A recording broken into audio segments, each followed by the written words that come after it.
Good morning, good morning, good morning. Welcome to another episode of On the Couch.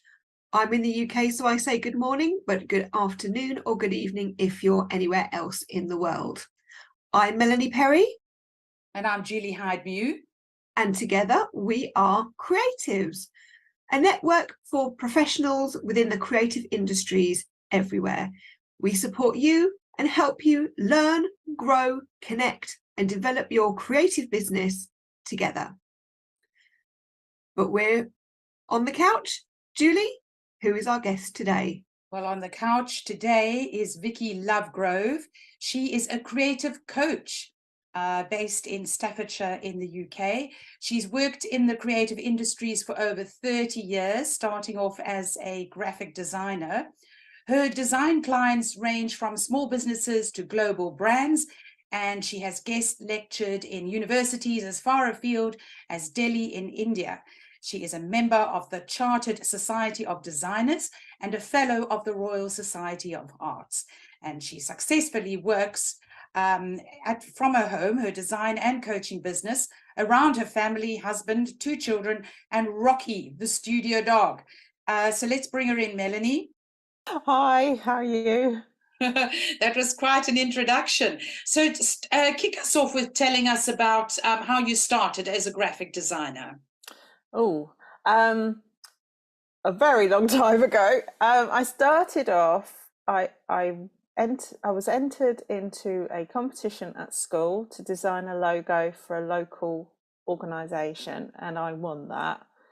And that just got me interested in it. And I did all my work experience at school in advertising agencies and design agencies, and I used to spend my summer holidays going back to them. So I'd often spend a summer doing paste up in an agency somewhere around the Milton Keynes area. So you've always had that love for design, and you've always had an eye for what looks good, and that was your passion. Yeah, I think what really set it off early doors was magazines. I loved magazines. I mean, in the 80s, they were like the doorway to everything, weren't they, magazines? So I really wanted to work in that industry, and I did do some experience in that. But it was things like adverts in magazines, and they're just brilliant. Back then, they were so clever. Yeah. And that's definitely what got me interested in the whole subject.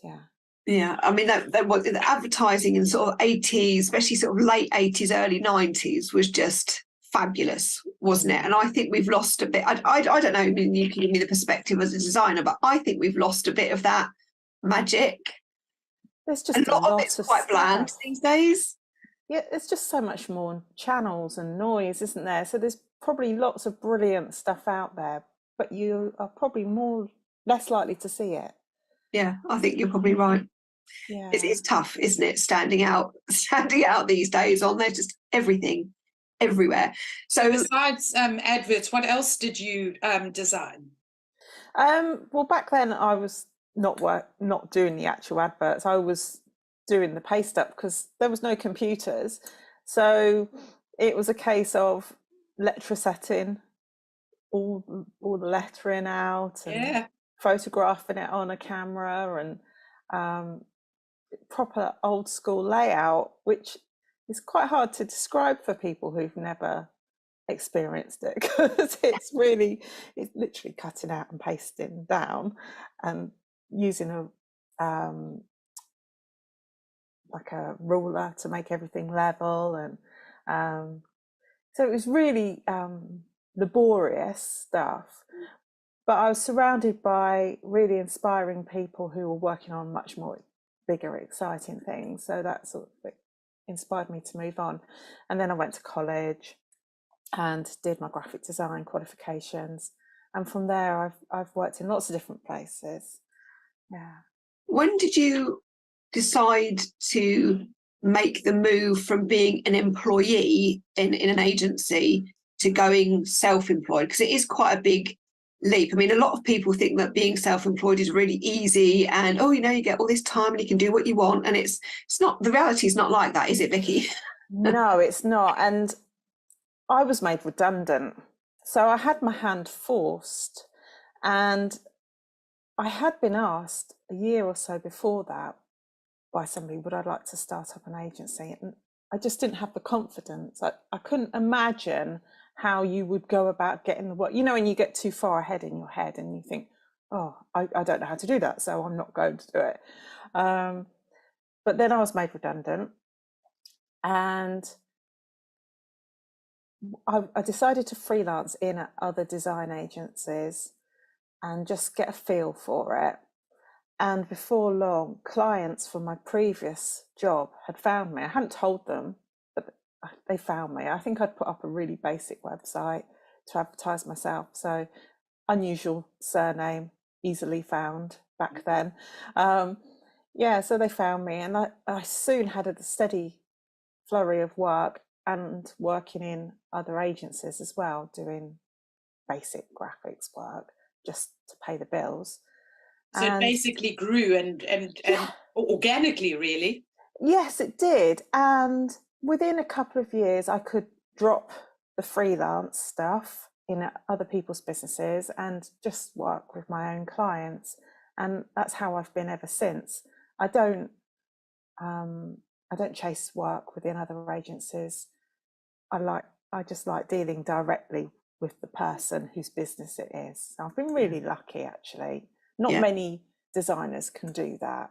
No, and you were lucky, because, as I say, this is kind of starting off in the days before social media. You say you had a website and people kind of found you, and there are probably people out there now thinking, oh, I wish it was that easy for me. I've been plastering myself all over social media and people still can't find me. No, I literally learned HTML and coded one page and put it on the internet. You know, it was so basic, and there just wasn't a lot of competition then. I mean, it was 2003. Wow. So that seems quite close to where we are now, but so much has changed since then. You know, every man and their dog is doing it. Yes, in terms of tech too. I mean, you're saying you started literally cutting out, like the original cut and paste, when you did have to sort of cut and paste on a board to do your layouts and stuff, and now it's just point and click, which is quite so much easier. But I mean, kids today probably would be aghast at thinking, oh my god, I'd have to get out the scissors. I know, it is crazy working with a scalpel and spray mount and spray mount. Well, you probably wouldn't be allowed to these days, health and safety, because you'd be like, on the seat, that smell, there's got a smell, hasn't it, that spray mount? I quite like it. I do, actually. I used to have a spray booth, which we've got so thick and sticky with all the glue, and then you'd remember, oh yeah, that's why I've got to wear a mask, because that's what it's doing to my insides. It was awful stuff. But born in the 70s, I'm probably 50% we were made of sterner stuff then. But as you say, the last 20 years especially, so many creative industries have been impacted by technology, and even if you're a writer, 25 years ago you were typing on a typewriter, and then it was what do they call them, word processors, and then the computers came, and it was all very exciting. So you actually grew up professionally in the computer age.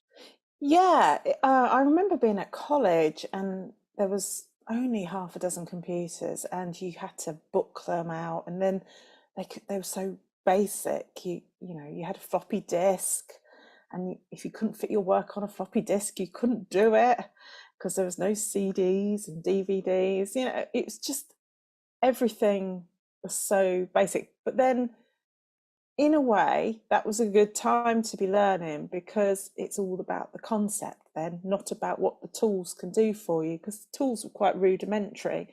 So going back to the advertising, that was great. That got me into design. Things like the silk cut ads. And it was always cigarette ads, actually, that I loved. I didn't smoke. But they were just so clever, because they weren't allowed to show the product. Yeah. Yeah. So, Yeah. you know. And it's the ones that you remember as well, isn't it? Good advertising is the ads that you remember.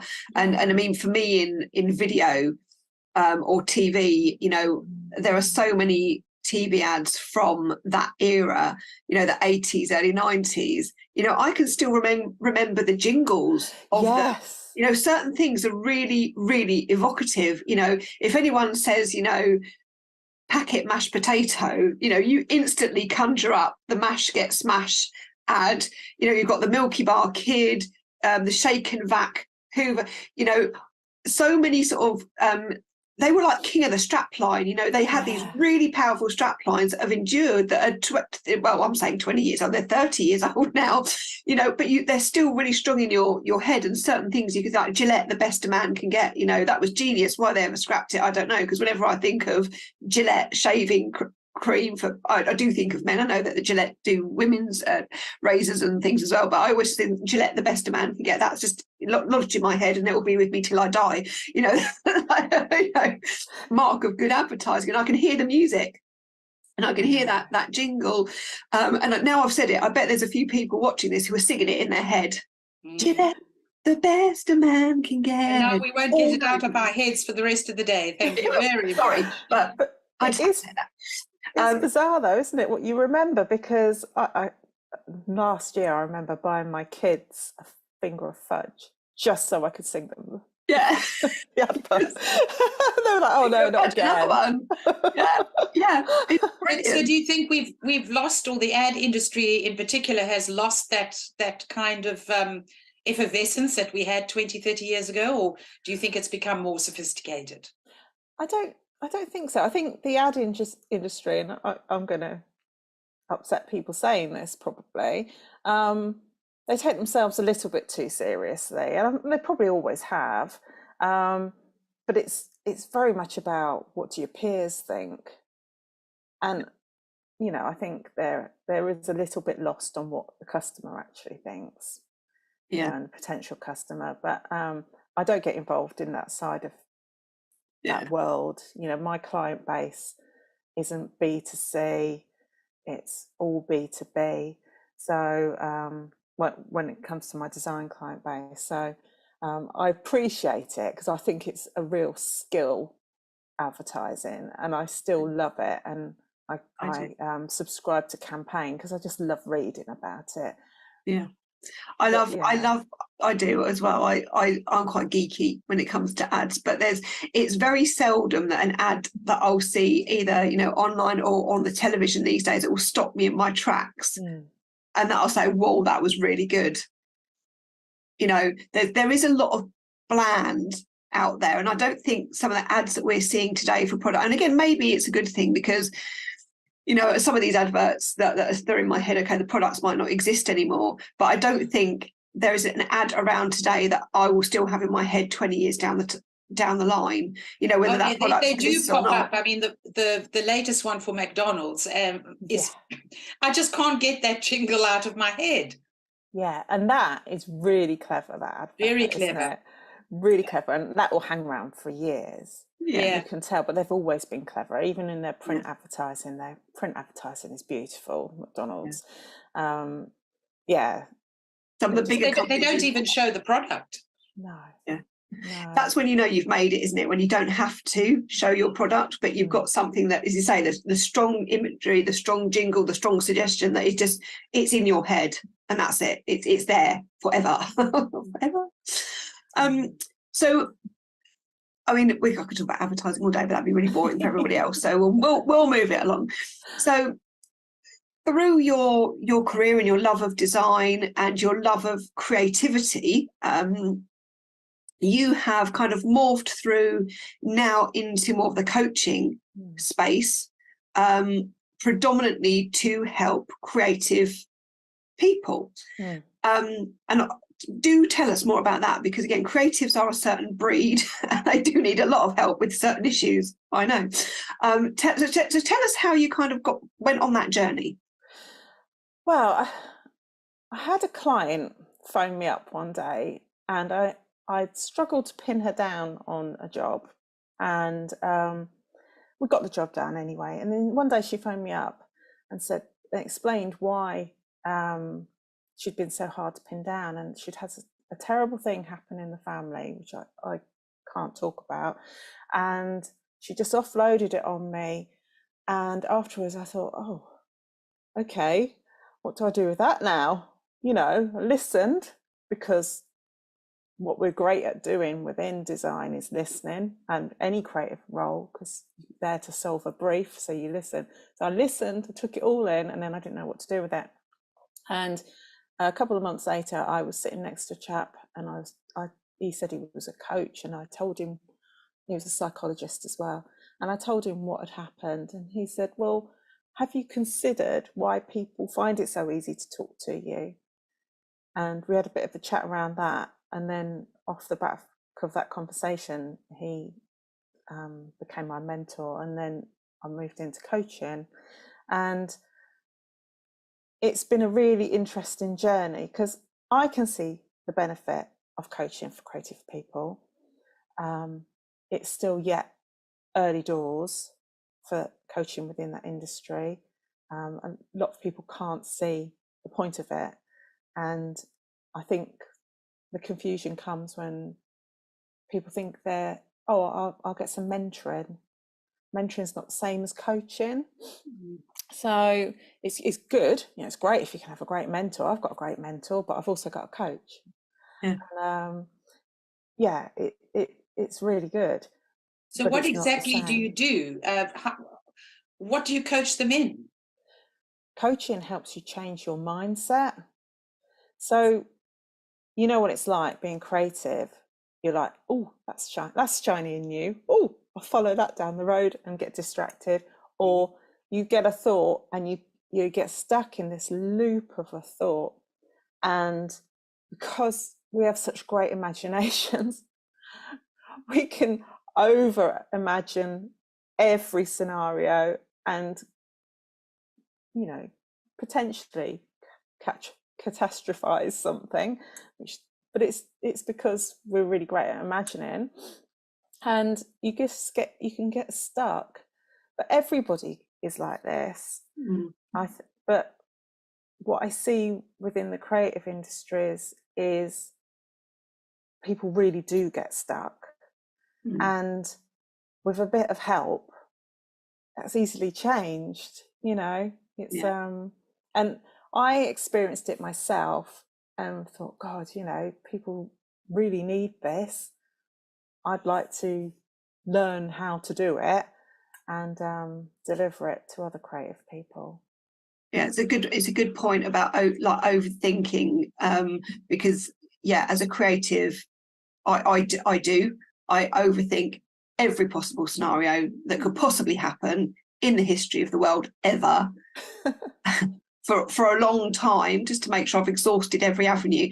And then but like you say, it keeps you stuck in that zone. You don't move on from it, or it's difficult to move out of the thinking about it to actually getting over it and getting on with your life. And I imagine that you must do some mindset work about things like imposter syndrome and other things that creatives suffer from, and kind of like self-value almost, because a lot of conversations I have with creatives is not pricing their goods and services at the correct level, because they feel like people don't take creatives as seriously as they do scientists or people in a technical space or people in, you know, in that kind of space. But we're just as valid. Yeah. I mean, I think the issue for a lot of the creative industries is ultimately it's really easy and inexpensive for somebody to pick up the tools and have a go in the creative industry. And because of that, they can perceive the value to be much less of what a creative person does. But the value doesn't come from using the tools. It comes from the years of experience that you've developed and the way you problem solve and everything. But as you go through your creative career, particularly if you've got a commercial aspect to it, I mean, graphic design is terrible for this, you're constantly being criticised. So, I mean, it's criticised to get to the end result that the customer wants. So, but it's not always delivered by people who understand how creative people work. So it can come across as quite personal. The chipping away can start to become bullying and can feel like bullying. You know, just because somebody feels like they've been bullied doesn't mean, just because you didn't intend to bully them, doesn't discount how they felt. You know, and if you've worked for a company for years and they do that, then it can seem impossible to move yourself out of that role, because you're clearly crap. That's what's going around in your head. Well, I'm obviously rubbish. That's why I'm always being told this. You believe it, because you're giving something of yourself all the time. Every time you have to come up with a creative idea, a bit of you has gone with that creative idea. You know, they call it giving birth to ideas for a reason. It's part of you, isn't it? And it's part of your experience of life. And to have it criticised constantly, and that's where it's a problem. You know, most people can take the odd bit of critique to help them move on with the idea, and it become a better idea. You know, if you work in groups, it's often a better idea at the end of it.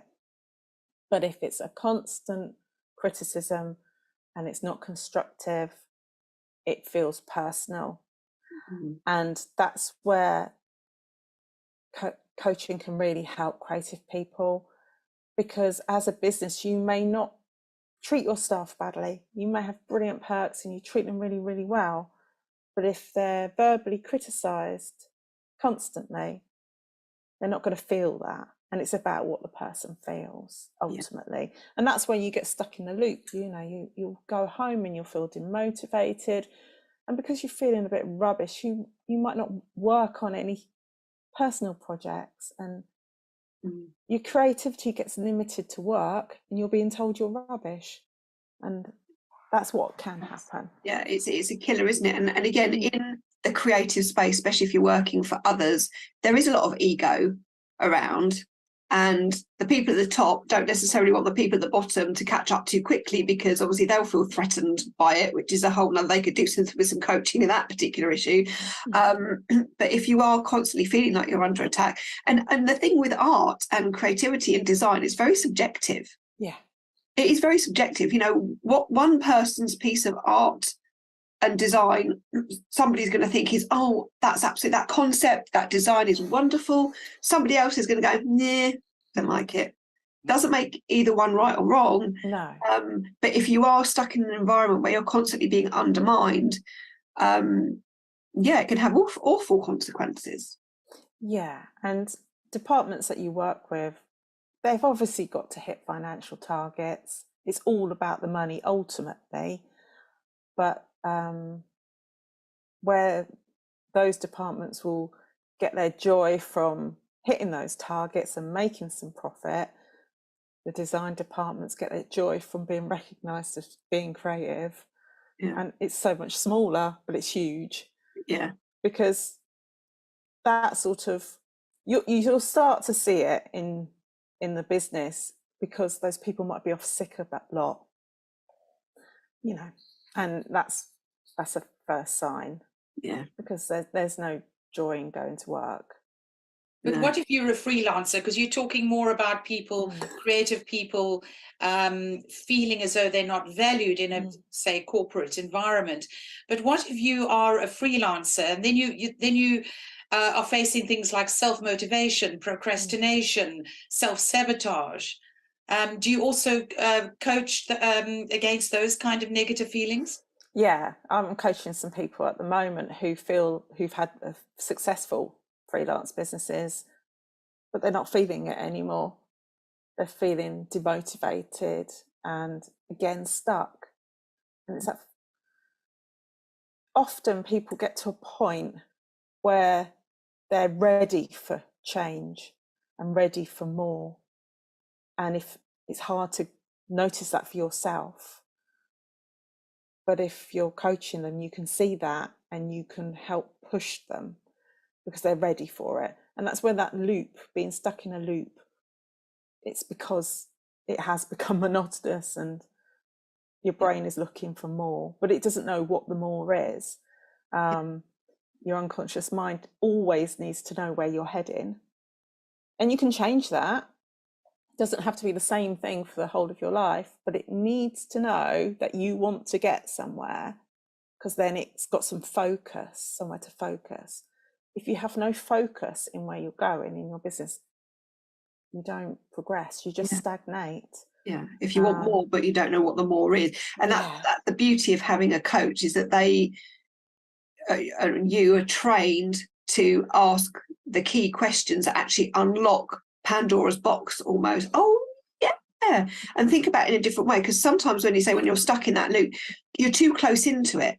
And it needs someone external to actually ask you the right questions to unlock the door that you can kind of get out of your own way, and also coaches, are quite good at tough love sometimes as well, because we all do. And I've had some good coaches in my time that have given me a bit of a talking to, which is good, because sometimes you can get very stuck in standing in your own way and make excuses, because again, your subconscious mind, thinking it's keeping you safe, is coming up with all these things of, well, you shouldn't do this because you might get hurt, you shouldn't do that, but we're not in the, if you do this you're going to die kind of thing anymore, are we? We're not, if we change direction, it's not going to kill us.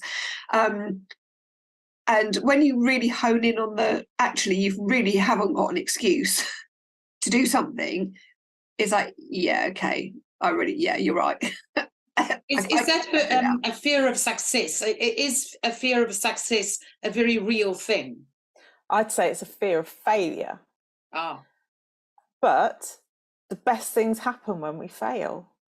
If you're painting or something and you drop your brush and it goes all the way down, that happens to me. That can sometimes create something you think, oh, actually, I'll keep that in. So it is the fear of failure that holds people back. And there will be a voice in your head saying to you, you don't want to do that, because you might fail at that. You have to stop and listen. Who is the voice? Because by unlocking who the voice is, it's often not you. By unlocking who the voice is, then you can address where the root cause of a lot of your problems come from. And that's a really simple thing to do. There's the things that hold us back now are things that have been there for years and probably since childhood, but you keep pushing it down. Think, oh no, I can push it down. And the more you push things down, it takes a lot of energy to push things down. And that energy could be, once it's freed up, makes you so much more creative. So you mentioned earlier about the difference between a mentor and a coach, and just for everybody watching, just explain the difference. What is the difference between a mentor and a coach, and why ideally you need both? Because you do, mentors and coaches, every successful person on this planet will tell you they've got a good mentor and they've got a good coach. So just explain for us the difference between the two and why they're so important. So mentor is often somebody within the industry that you're in, not always, but often, who has experienced what you're going through and can share their knowledge. Yeah. A coach will listen to you. They won't often exchange their knowledge with you, because that's not relevant unless you ask for it, of course. But what they do have is a lot of tools they can use to help shift your thinking. So you could be doing something with a mentor and they will explain what they did, and you can think, well, that's great, well, I can't do that. And you just keep going round, well, I can't do that happened because of what they did. And so they're giving you the ideas and it's brilliant, and it initially spurs you on, but then you constantly put yourself down. Well, the mentor probably can't help you with that, but a coach would. But the mentor will sit alongside you when you're ready to do it and you're in the right mindset and help you get there as well. You know, it's So just somebody to mentoring talk to, isn't it? Yeah, mentoring is more about relationship building, isn't it? And having some support there to help you through. Whereas a coach is more, I would say, is the how to. Yeah. You know, the mentor is like, yeah, you know, when I was in your shoes, this is what we did and this is what you could do. But they don't really give you the step-by-step of how to get there. Whereas the coaches will force you into, not that, and coaches won't give you the answer. No. Good coaches will make you come up with the answer yourself, which is where the learning comes in. So a coach will actually give you the toolbox and help you get your strategy, like you say, shift your mindset into, yes, I can do this, and these are the steps I've got to take to get there. And then for the support along the way, the relationship, you know, the mentor helps along that journey, which is why I think the two go really, really hand in hand. And you know, we covered a lot for creatives, you know, imposter syndrome, battling, you know, dealing with an ego, whether it's an egotistical boss or an egotistical client. You know, we've had a lot of creatives get sucked into sort of energy vampire clients that just nothing is good enough, and you've got to change this and you've got to do that, and you feel so depleted at the end of the day, and then you end up not thinking, oh, why am I doing this? I'm not enjoying it anymore, and your creativity, say, gets squashed and squashed and squashed. It's about how a coach can help you out of that situation, help you realize why you're attracting these sorts of people and what to do about not attracting them in the future. You know, and it's about looking at yourself holistically as a creative whole. You know, you may have a creative title in your job, but that doesn't define you. That's what you do at work. What else do you do in your life that's creative? Because it's the other side of your life that keeps you buoyant and maintains your mental health when work is hard. You know, I mean, some of the most successful people, creative people, they really doubt themselves. They've got a long way to fall, and that's another thing. The better you get at something, you can see where you've been, and you've got further to fall. So that brings in extra fear. But if you approach your whole life creatively, I think it takes the fear out of that, because you can be braver in your personal work if your business work doesn't require it, or, you know, or the other way around. You know, you can just relax into your creativity at home and be braver at work. You know, it's what your life needs at the time. So how do people contact you, Vicki, as a graphic designer and as a creative coach? I'm on LinkedIn. Very easy to find on LinkedIn. I'm primarily on there. And if they go to my website, which is vickylovegrove.co.uk, that's my coaching website, and you can find my design stuff through there as well. All the details going across your screens right now.